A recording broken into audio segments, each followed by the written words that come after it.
वेङ्कटनिवासाय श्रीनिवासाय मङ्गलम् लक्ष्मी सविभ्रमालोक सुभ्रूविभ्रमचक्षुषे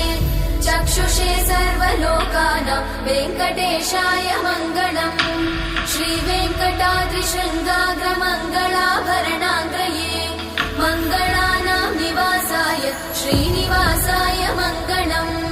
सर्वावयव सौन्दर्य सम्पदा सर्वचेतसां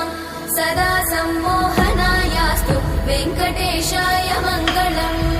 नित्याय निरवध्याय सत्यानन्दचिदात्मने